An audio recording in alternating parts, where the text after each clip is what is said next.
Get your machines off my land! I screamed at the construction crew destroying my wetland at dawn. These thugs from the HOA were digging a drainage canal through the protected ecosystem my father had preserved for 40 years. No federal permit, no environmental assessment, no notice. Just a blatant act of trespassing disguised as community improvement. My hands trembled with rage as I watched 12 acres of marshland being carved open under excavator blades and greed. But Constance Whitfield and her board had no idea what was coming. The National Weather Service was tracking Hurricane Marcus, and their illegal canal was about to turn the entire neighborhood into a flood zone. Comment below if you have ever wanted to fight back against abuse of power, because what happens next will shock you. Let me take you back to March 17th, 6:14 a.m., the morning I found the Swan. The sky over Willow Creek Estates hung pale gray, heavy with the promise of spring storms. I had walked this wetland every morning for 3 years, ever since my wife passed, and I needed somewhere quiet to grieve. My father bought these 12 acres in 1978, when nobody wanted soggy marsh on the edge of a Georgia suburb. He made me promise to protect it. For 20 years with the Army Corps of Engineers, I learned exactly why that promise mattered. 1 acre of healthy wetland can store up to 1.5 million gallons of floodwater. This marsh had silently protected every home downhill for 4 decades. But on that March morning, the water told me something was wrong.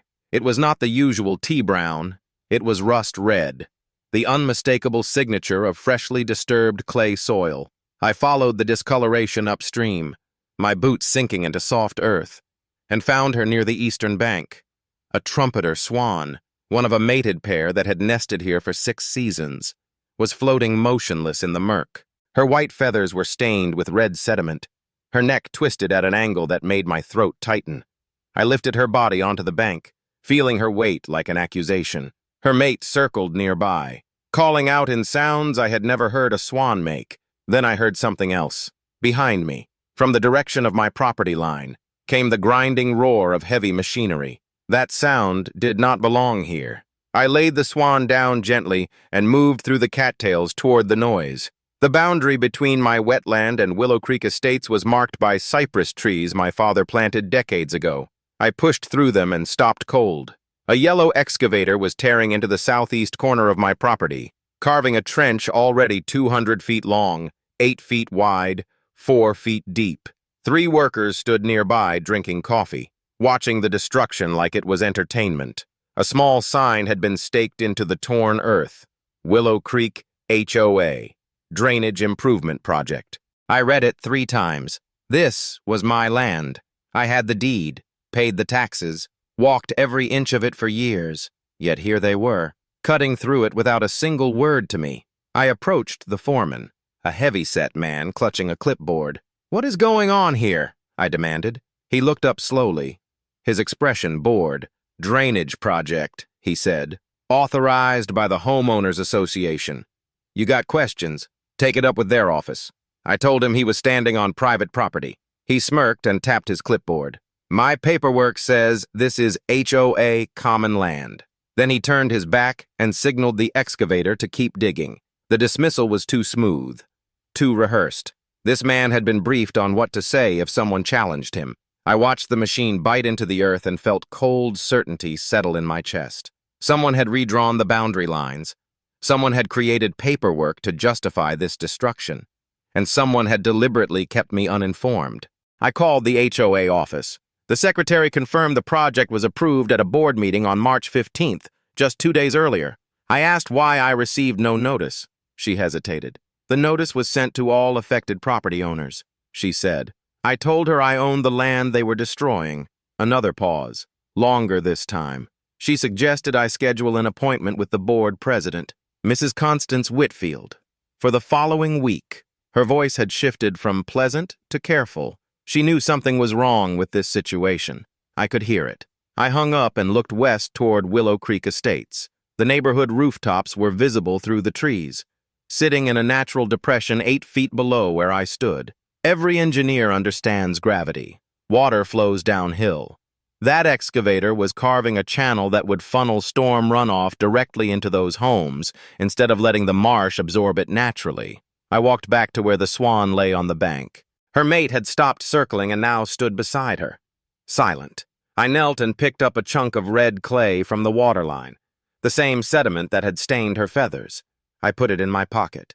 Evidence. Then I looked at the dead swan, at her grieving mate, at the machine still roaring in the distance. I am going to fix this, I said quietly. I did not know yet that the boundary map in the HOA files had been altered. I did not know about the shell company or the development deal or the millions of dollars at stake. I only knew that something rotten had taken root in Willow Creek, and the people responsible had no idea what kind of storm was coming. Not the one in the sky, the one I was about to bring down on them. The HOA office occupied a converted ranch house at the entrance of Willow Creek Estates, painted cheerful yellow with flower boxes under the windows. I arrived at 9 a.m. on March 18th, the morning after I discovered the excavation. The secretary recognized my voice immediately, and her smile faltered. "Mr. Sullivan," she said, "Mrs. Whitfield is expecting you." I followed her down a hallway lined with framed photos of community barbecues and holiday parties. Smiling families everywhere. These people had no idea their board president was overseeing the destruction of their only flood protection. Constance Whitfield rose from the head of a long oak table as I entered. She was in her early 50s, impeccably dressed in cream-colored blazer, silver hair in a precise bob. Her handshake was firm, her voice smooth, but her eyes assessed me like a contractor sizing up a demolition job. "Mr. Sullivan, please sit down," she said. "I understand you have concerns about our drainage improvement project." I remained standing. "I have concerns about your crew trespassing on my property and destroying a protected wetland without permits." She gestured to a chair with practiced patience. "Let us discuss this like reasonable adults." I sat only because I wanted to see what kind of documentation she would produce.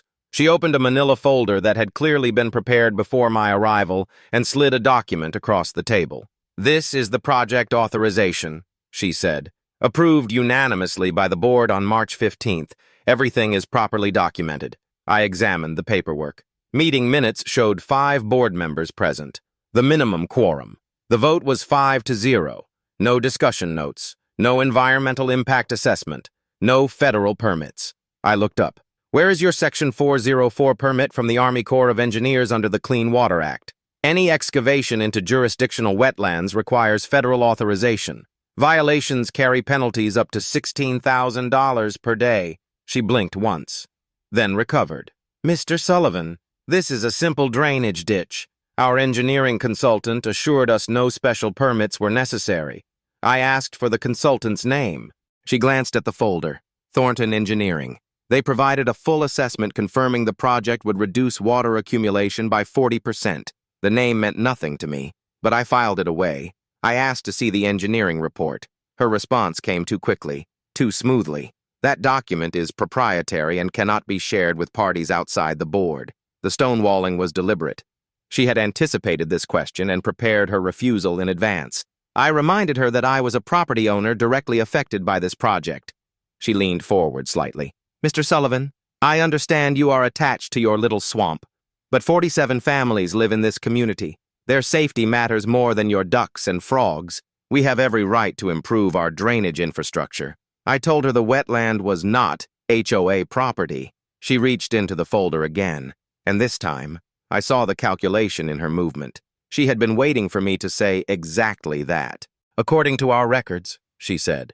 "It is." She turned a boundary map to face me, dated January of this year. I studied it and felt my stomach drop. The map showed the HOA boundary extending 1.5 acres into my wetland, covering exactly the area where the excavation was taking place. This was fraud. My father's original survey, filed with the county in 1978, showed different boundaries. Someone had redrawn the lines on this map to steal my land. I stood slowly. "Mrs. Whitfield, I spent 20 years with the Army Corps of Engineers investigating wetland violations, fake surveys, shell companies, retroactive permits. I have seen every trick. You are not the first person to think the rules do not apply to them." Her composure finally cracked. "Is that a threat?" I shook my head. "It is a promise. I will be filing complaints with the EPA and the Corps this afternoon." I walked out before she could respond. Her voice followed me down the hallway, cold and controlled. "You are making a mistake, Mr. Sullivan. This community will not tolerate environmental extremists holding our safety hostage." I did not turn around. I had confirmed the boundary map was falsified, and the federal permit did not exist. But one detail kept circling in my mind: Thornton Engineering. That evening, I searched the company online and found it had been incorporated just 6 months earlier. Its registered address was a commercial mailbox in a strip mall. The same building housed another company, Whitfield Development, LLC. Constance Whitfield's husband was listed as the principal owner. I sat back in my chair and stared at the screen. The connection was too clean to be a coincidence. Thornton Engineering was a shell company, created specifically to provide fake credentials for this project. The drainage canal was never about protecting the neighborhood from flooding. It was about draining my wetland dry so they could develop it. And Constance had redrawn the boundary map to steal the 1.5 acres they needed to make it happen. I printed the corporate filings and added them to the folder with my photographs of the excavation site. The chunk of red clay I had collected still sat on my desk, dried now but still carrying that rust color. Evidence of what they had done, evidence of what they were planning. Tomorrow, I would begin building a case that would expose everything. But I had no idea how far Constance Whitfield was willing to go to protect her investment, or how many people would suffer before the truth finally came out. 2 days after my confrontation with Constance Whitfield, a certified letter arrived at my door. The return address showed the HOA legal department. I opened it standing on my porch, already knowing it would not contain an apology. The letter informed me that my property violated Willow Creek community standards. Specifically, I had allowed vegetation to exceed the maximum height of 6 inches, creating an eyesore that diminished property values. I was ordered to mow the offending vegetation within 14 days or face fines of $250 per day. A lien would be placed on my property if the fine exceeded $1,000. I read it twice, then laughed out loud.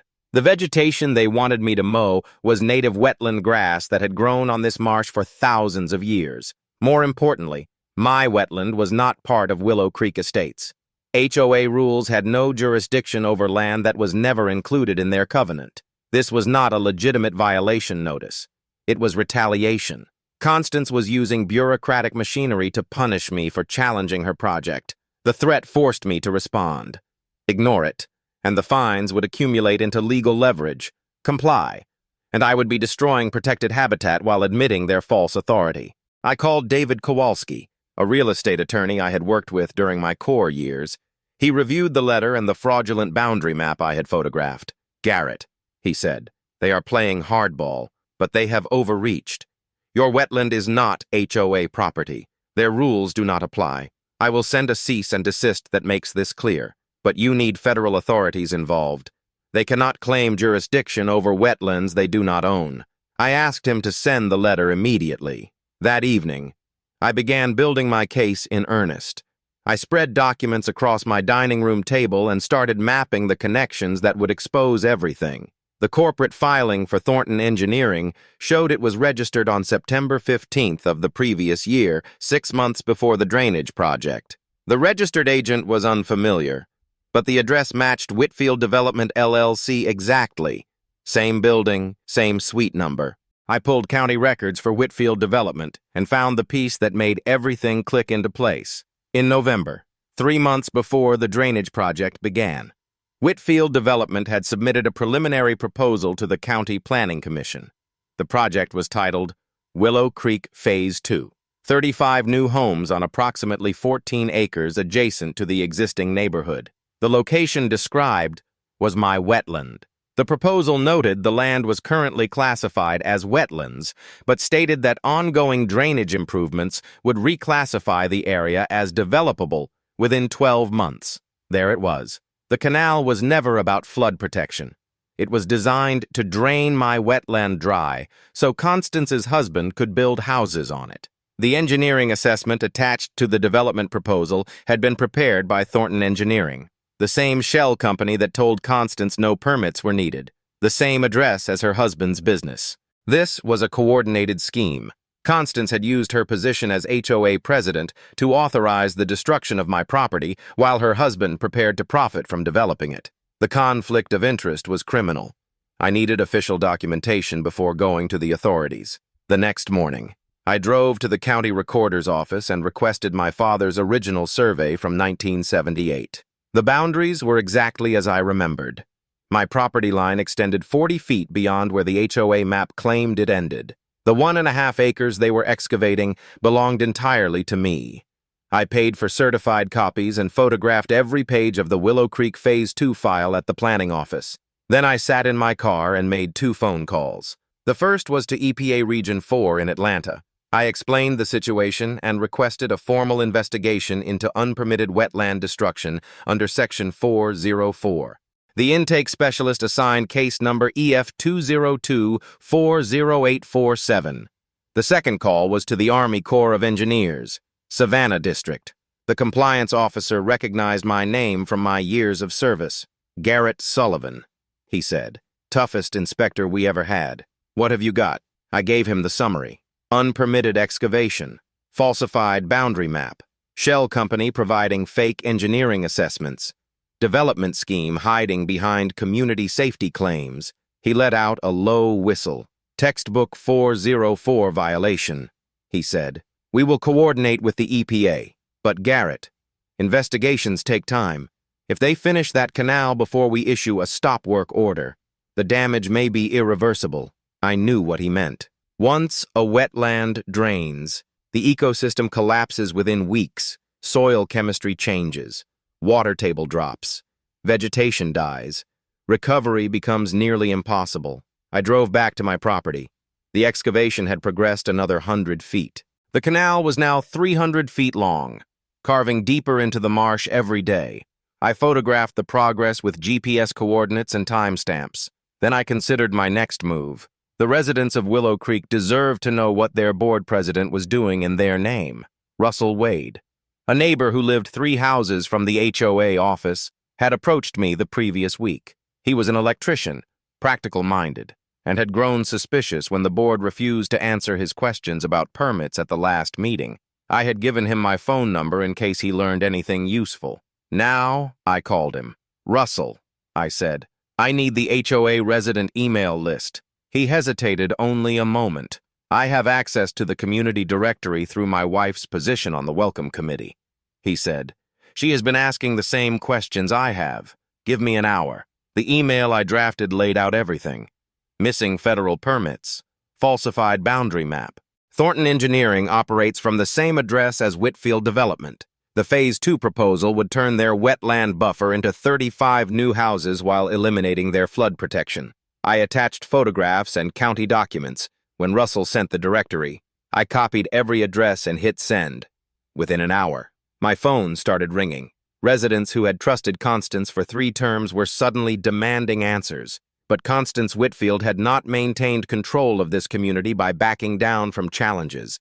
The emergency board meeting she called for the following week would show exactly how far she was willing to go to protect her investment, and I would be there to make sure every resident heard the truth before it was too late. The emergency board meeting was scheduled for 7 p.m. on March 25th at the Willow Creek Community Center. I arrived 30 minutes early and found the parking lot already overflowing. Russell Wade had told me that residents forwarded my email dozens of times overnight, and the turnout proved it. People who normally skip these meetings were showing up in numbers the board had never seen.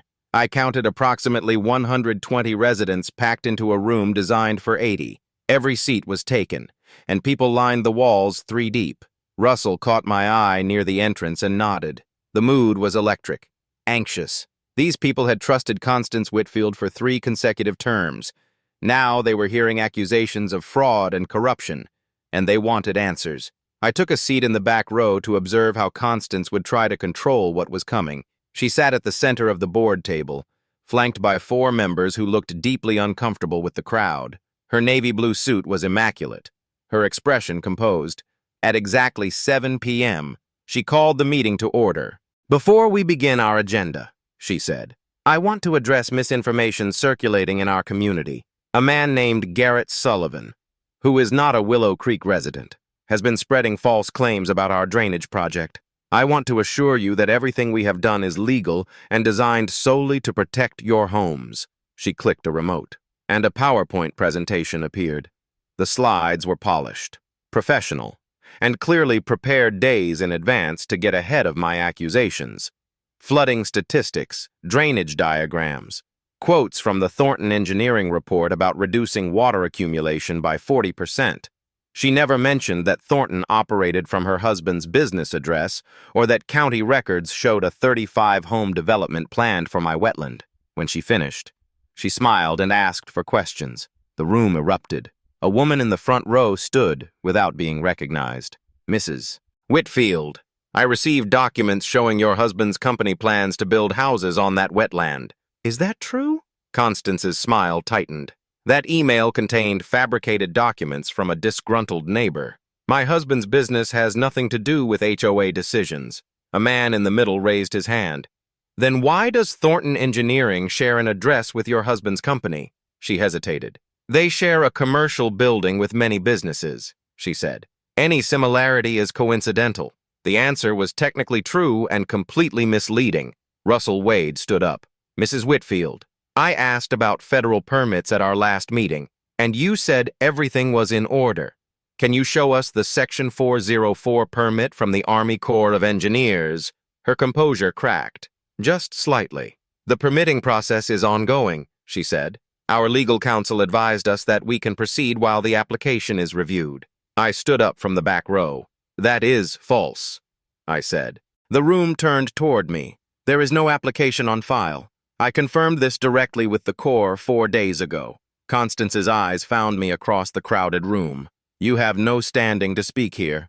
Mr. Sullivan, you are not a resident. I walked forward anyway. Moving down the center aisle, people shifted to let me pass. I reached the front and faced the audience rather than the board. My name is Garrett Sullivan. I own the 12-acre wetland your HOA is destroying without my permission and without federal authorization. I spent 20 years as a hydrological engineer with the Army Corps. I know exactly what happens when wetlands are drained. Your neighborhood sits 8 feet below that marsh. For 40 years, it has absorbed every major storm, holding millions of gallons until the water could slowly percolate into the ground.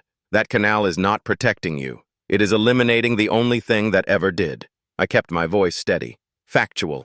I filed a complaint with the EPA. Case number EF 202404847. The boundary map your board is using to justify this project shows HOA territory extending 1.5 acres into my private property. I have the original 1978 survey proving those boundaries were falsified, and county records show Whitfield Development submitted a proposal 3 months ago to build on my land once this drainage project reclassifies it as developable. This was never about protecting your homes. It was about draining my wetland so someone could profit from building on it. The room went silent. Constance rose from her seat. This is exactly the extremist misinformation I warned you about, she said. Mr. Sullivan cares more about frogs than about the safety of your children. A woman near the back shouted out, Then show us the permits. If everything is legal, show us the documentation. Other voices joined in. Show us the permits. Show us the survey. Show us the development proposal. Constance raised her hands for quiet, but the crowd was no longer listening. Board members exchanged nervous glances. A younger man leaned toward the microphone. Perhaps we should table this discussion until we can gather additional documentation, he said. The suggestion was met with boos and shouts. Russell stood again. I move that we halt all construction until an independent review verifies compliance with federal regulations. The motion was seconded immediately. Constance tried to rule it out of order, but the demand for a vote drowned her out. When hands were counted, 63 residents voted to halt construction. 41 voted against. The room exploded into arguments as neighbors turned on neighbors. Families who had lived side by side for years were suddenly on opposite sides of a line no one had seen coming. Constance stood motionless at the board table, her face a mask of fury. She had lost control of the meeting and the narrative. For the first time since I met her, she looked afraid, but I knew this was not over. A community vote had no legal authority to stop the excavation. The machines would return tomorrow morning regardless of what happened in this room, and the residents who voted against halting construction were not evil people. They were scared. They had been told the wetland was causing their flooding problems, and they believed it because Constance had told them so confidently for months. Changing their minds would require more than documents and accusations. It would require proof they could not ignore. Outside the community center, I checked my phone and saw a notification from the National Weather Service. A tropical disturbance had formed in the Gulf of Mexico 400 miles south of the Florida coast. It was too early to predict its path with certainty, but the models showed a concerning trend. The system was strengthening and moving north. If it continued on its current trajectory, it would make landfall somewhere along the Georgia coast within 2 weeks. I looked back at the community center, at the residents still arguing inside, at the homes sitting 8 feet below a wetland that was being drained more every day. Time was running out faster than anyone realized. 3 weeks after the community meeting, the canal was complete. I stood at the edge of my wetland on April 15th and stared at 300 feet of destruction cutting through what had once been pristine marsh. The trench was 8 feet wide and 4 feet deep, lined with crushed gravel that gleamed white against the dark water. The community's vote to halt construction had meant nothing. Constance declared it advisory only and ordered the contractors to accelerate their timeline. They finished in 11 days, working dawn to dusk, ignoring me whenever I came to document their progress. Water that should have been absorbed by 12 acres of marsh was now flowing freely downhill toward 47 homes. The canal had transformed my wetland from a natural reservoir into a drainage pipe aimed directly at Willow Creek Estates. I knelt at the water's edge and measured the depth with a marked stick I had been using for weeks. The wetland had lost 2.5 feet of standing water since excavation began.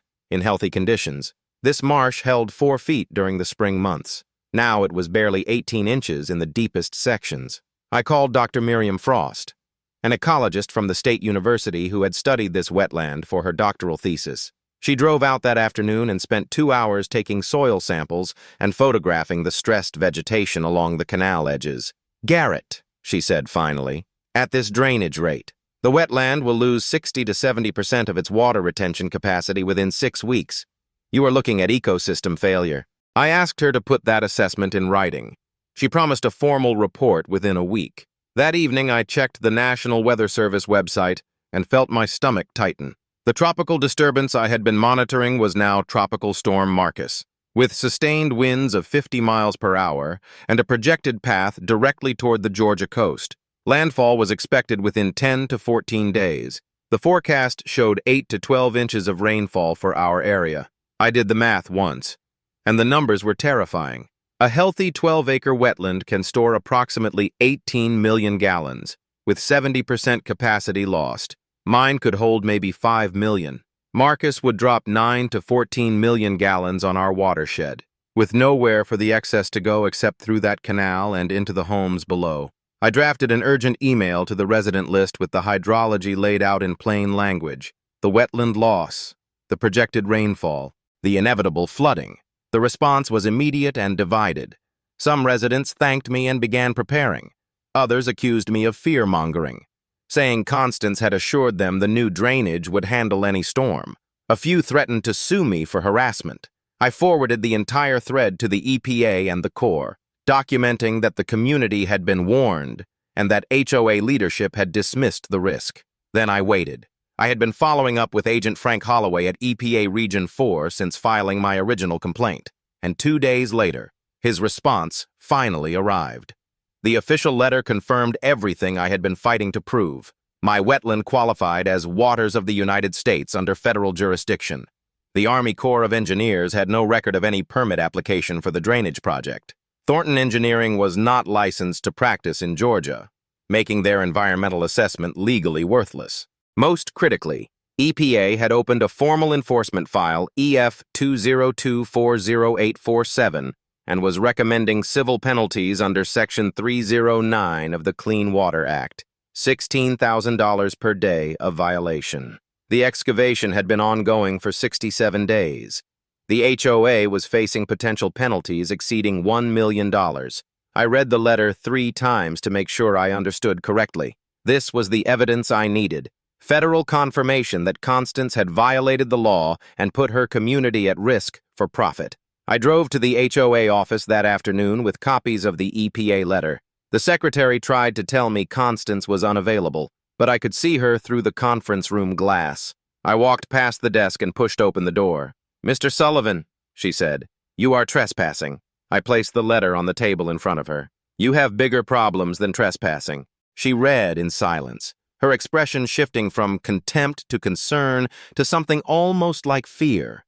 When she finished, she set the paper down carefully. "This changes nothing," she said. "Our attorneys will handle the federal response." I told her about Marcus, about the projected rainfall, about the millions of gallons with nowhere to go. She waved her hand dismissively.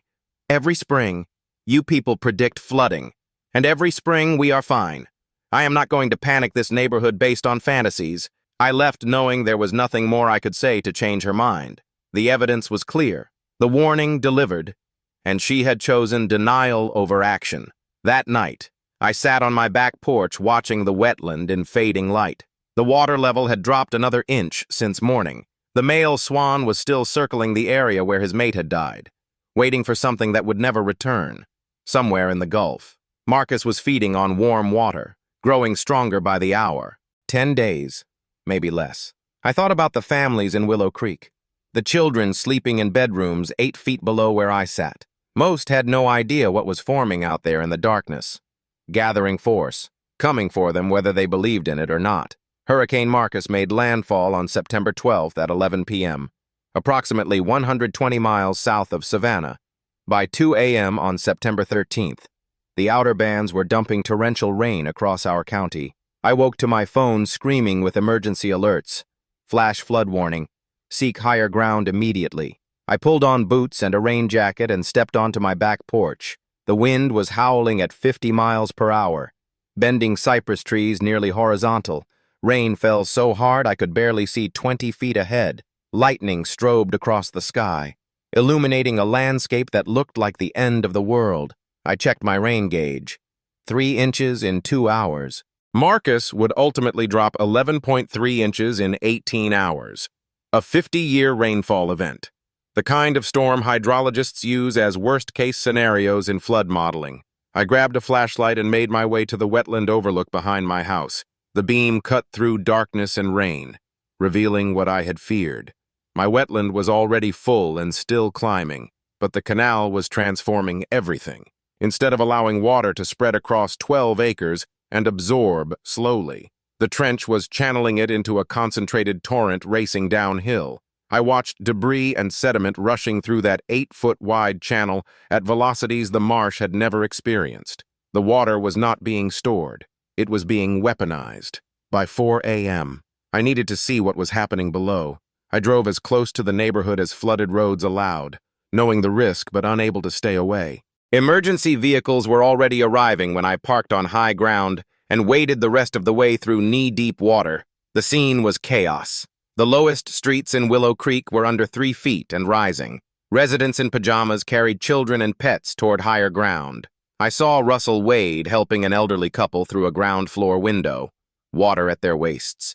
Fire trucks positioned rescue boats while someone screamed for help from a second story. I helped where I could, carrying belongings to safety, directing people to evacuation points, and calling out locations of stranded residents to rescue crews. The canal was performing exactly as physics demanded, delivering thousands of gallons per minute into a neighborhood whose storm drainage had been overwhelmed within the first hour. Manholes geysered water back into the streets. The retention pond had overflowed and merged with the flood, creating one continuous brown sheet stretching from the wetland to the main road. By 6 a.m., the water reached 4 feet in the lowest areas. 23 homes had ground floors completely submerged. By 9 a.m., with water still rising, I saw Constance Whitfield being escorted from her house by 2 firefighters. Her home sat in the lowest section, closest to the drainage culvert outlet. The water there had reached 4.5 feet. She was soaking wet, wearing a bathrobe, and clutching a small dog to her chest. Her silver hair hung in wet strings around her face. She looked nothing like the composed woman who had dismissed my warnings. She looked terrified. A local news crew had arrived and was filming the evacuation. A reporter approached with a microphone. "Mrs. Whitfield, There are reports that a resident warned the HOA about flooding risks. Do you have any comments? Constance stared at the camera, her face twisted with fury. That man cared more about his swamp than our children, she said. This has nothing to do with the drainage project. The clip would go viral within 24 hours. Constance Whitfield, standing in floodwater that reached her chest, was blaming the person who had predicted this exact disaster. The internet does not forgive hypocrisy captured on camera, but in the moment, I just felt exhausted and sick at the preventable destruction surrounding me. By noon, the rain finally stopped. Clouds broke apart, letting pale sunlight through for the first time in 18 hours. The water level stabilized, then slowly began to recede. I walked through the neighborhood documenting the damage. Water lines on houses, ruined furniture in yards, abandoned cars at odd angles. The smell of mud and sewage hung everywhere. 47 families evacuated. No fatalities. Thank God, because emergency alerts gave people time to escape. But property damage estimates would exceed $2.8 million. Insurance adjusters arrived by afternoon, their clipboards recording the cost of willful negligence. I made my way to the canal outlet and stood watching the last floodwater drain through. Debris had accumulated against the culvert grate, branches and trash, and fencing. Tangled in that debris was the small sign that had marked the excavation site 4 months earlier. Willow Creek HOA Drainage Improvement Project. The flood had torn it from its stakes and carried it downstream to the exact point where the canal delivered catastrophe to the community it claimed to protect. I photographed it. More evidence for the file that would bring everything crashing down. That evening, I sat on my porch watching the sunset paint the sky above the devastated wetland. The male swan was gone. I had not seen him since before the storm. My phone buzzed with a message from Russell Wade. The county is calling an emergency public hearing next week. EPA inspector arriving tomorrow. People are finally ready to listen. I typed back one word. Good. The county emergency hearing convened on September 26th at the municipal building downtown. 2 weeks had passed since Hurricane Marcus devastated Willow Creek Estates, and the community was still reeling. Insurance claims were being processed. Contractors were tearing out waterlogged drywall. Families were living in hotels and with relatives while their homes dried out. The anger that had been building since the flood finally had somewhere to go. The hearing room was packed with over 200 people, standing room only, with overflow crowds watching on monitors in the lobby. I arrived early and took a seat near the front. Russell Wade sat beside me, along with a dozen other residents who had helped with rescue efforts during the storm. Constance Whitfield entered with a lawyer at her side, her face composed but pale. She avoided eye contact with everyone as she made her way to a reserved seat near the board table. The county commissioner opened the proceedings by explaining that this was a fact-finding hearing to determine the causes of the flooding and identify responsible parties. He introduced Agent Frank Holloway from EPA Region 4, who had driven down from Atlanta specifically to present the federal investigation findings. Holloway was a tall man in his late 40s with a calm, methodical demeanor that commanded attention. He approached the microphone with a thick folder of documents and began speaking in a clear, unhurried voice. On March 17th of this year, he said, the Willow Creek Homeowners Association began excavation of a drainage canal through a 12-acre wetland owned by Mr. Garrett Sullivan. This wetland qualifies as waters of the United States under federal jurisdiction. No permit was requested or issued under Section 404 of the Clean Water Act. The project proceeded in direct violation of federal environmental law. He laid out the evidence methodically. The falsified boundary map shows HOA territory extending into private property. The corporate records prove Thornton Engineering was a shell company operating from the same address as Whitfield Development, LLC.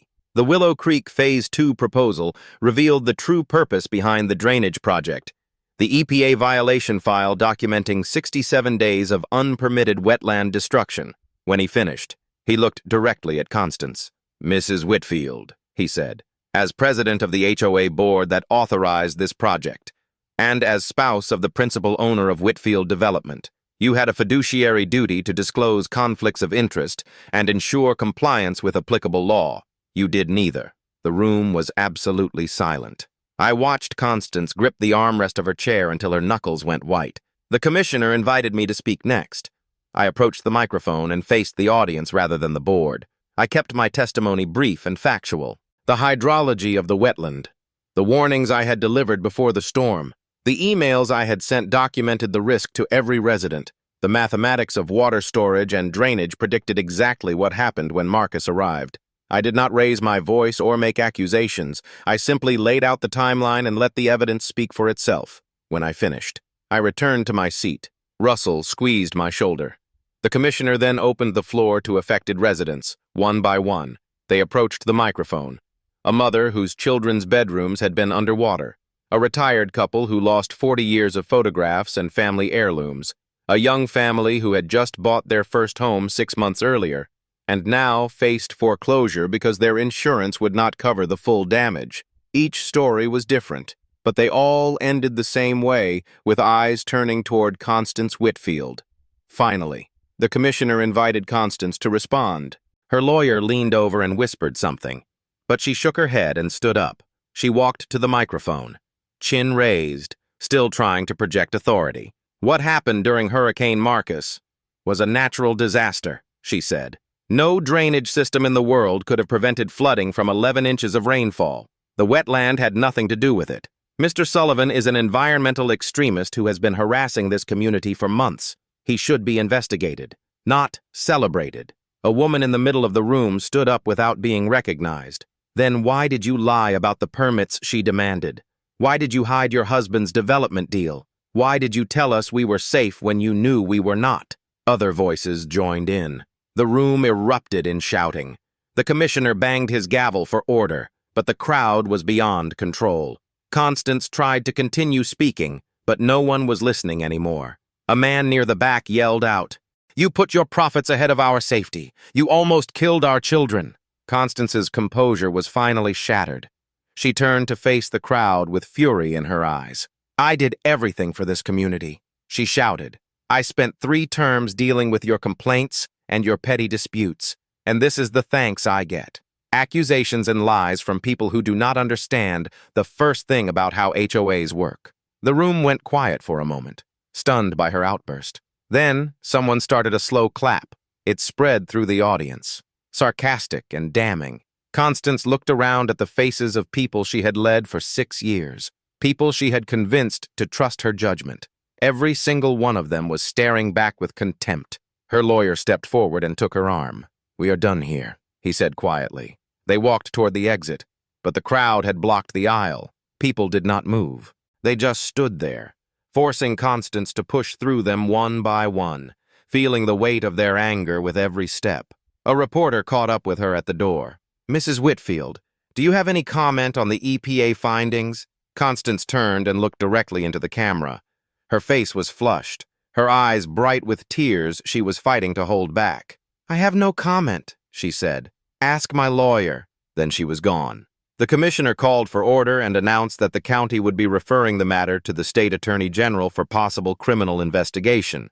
Additionally, 18 families had filed a class action lawsuit against the HOA, Constance Whitfield personally, and Whitfield Development LLC. The damages sought exceeded $2.8 million, plus punitive damages for negligence and fraud. After the hearing ended, I stood outside the municipal building in the September sunshine. Russell found me there, leaning against the railing.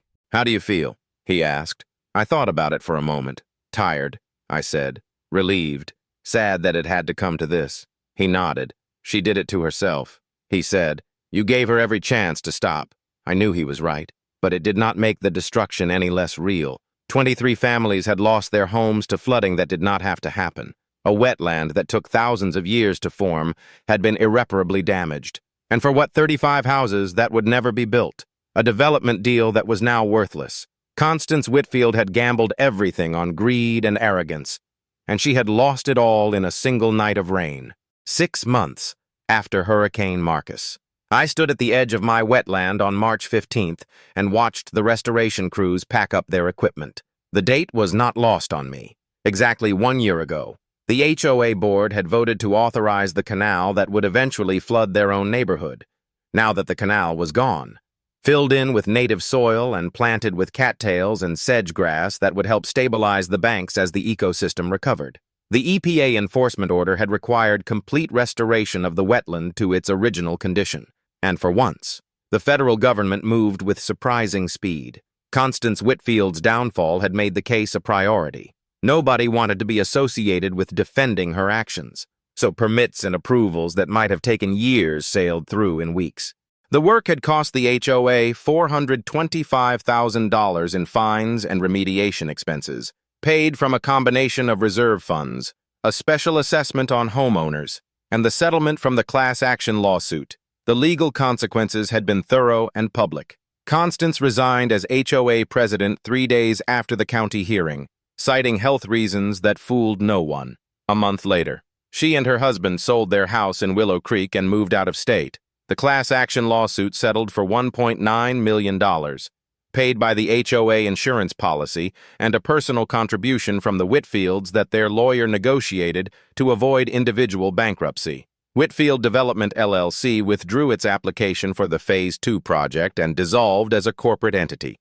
The state attorney general's investigation concluded without criminal charges, but only because Constance agreed to a consent decree that permanently barred her from serving on any HOA board in Georgia and required her to complete 200 hours of community service related to environmental education. It was not prison, but for a woman who had built her identity around community leadership. It was a kind of civic death. Russell Wade was elected as the new HOA president in a special election held in January. His first act was to propose a conservation easement that would permanently protect my wetland from future development. The easement passed unanimously, with every single homeowner voting in favor.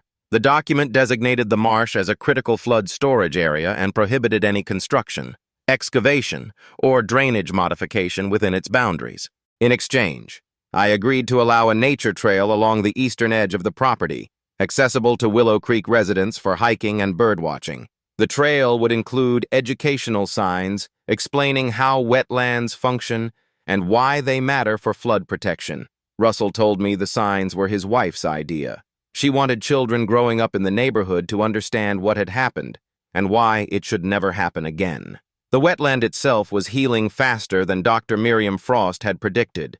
Her 6-month assessment showed water levels had recovered to 85% of their pre-canal depth. Native vegetation was returning in patches along the restored banks.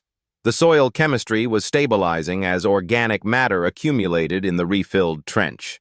She estimated full ecological recovery would take another 3 to 5 years, but the critical functions were already returning. The marsh was absorbing rainwater again, filtering runoff, and providing habitat for the dozens of species that depended on it. I walked the property every morning, just as I had before all of this began, checking water levels and photographing the recovery. Some mornings, I still thought about what could have been prevented if Constance had listened to my first warning, but most mornings, I focused on what was growing back instead of what had been destroyed.